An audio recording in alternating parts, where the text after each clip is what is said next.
Seri cerita rakyat Nusantara, Ande-Ande Lemut, diterbitkan oleh Lingkar Media 2017.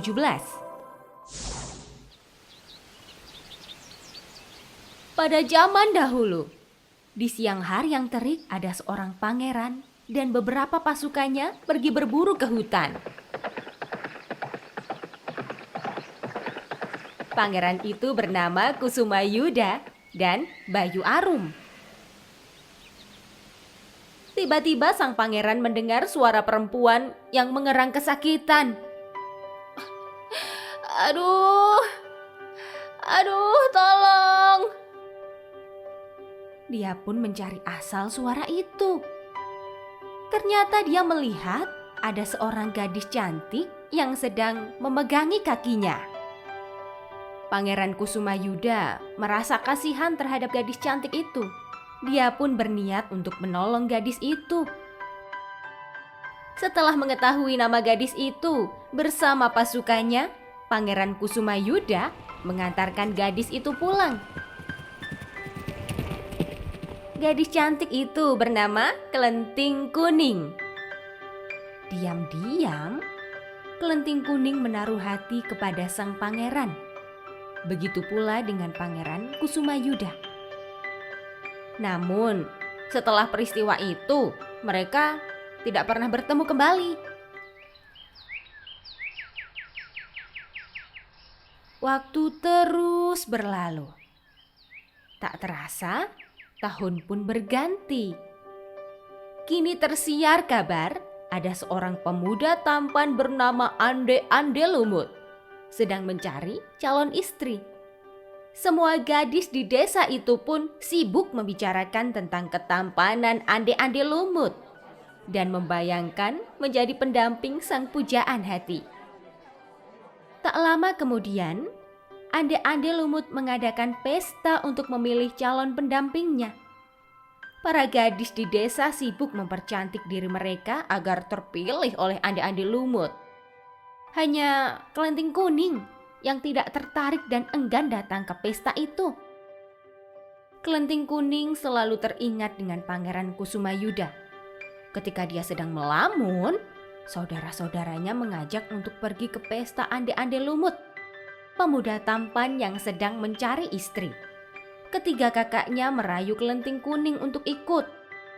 Setelah ketiga kakaknya pergi terlebih dulu, akhirnya Kelenting Kuning pergi juga ke pesta itu.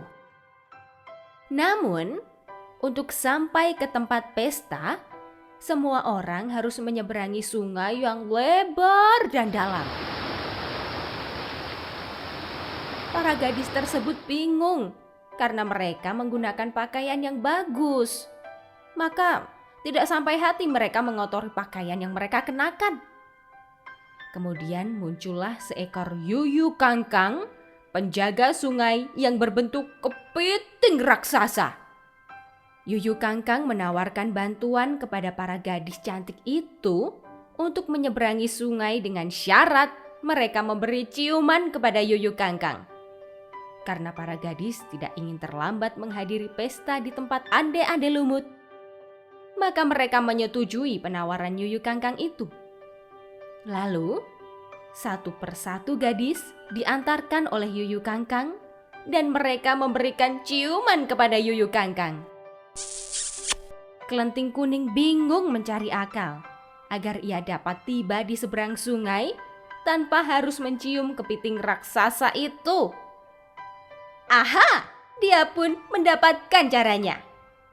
Kelenting Kuning juga memberikan syarat kepada yuyu kangkang. Dia bersedia mencium dengan syarat yuyu kangkang memejamkan matanya. Kepiting raksasa itu pun menyetujuinya.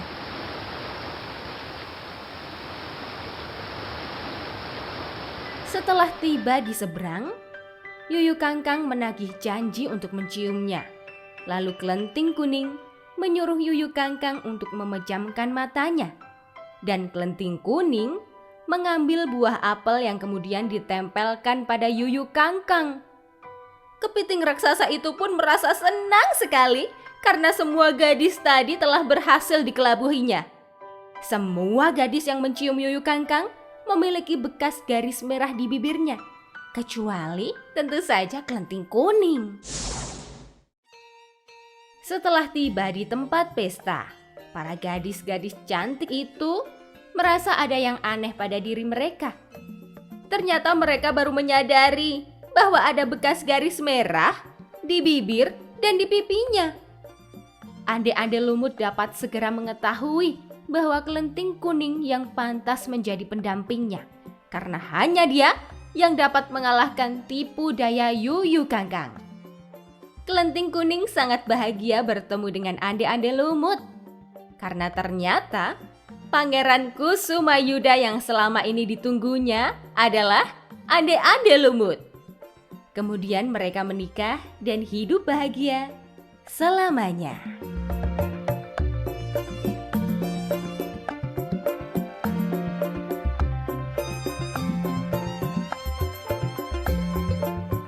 Itulah tadi cerita Ande-Ande Lumut yang diceritakan kembali oleh Yudhistira Ikra Negara, diterbitkan oleh Lingkar Media dan dibacakan oleh Sandra Saniyuda. Terima kasih sudah mendengarkan. See you again.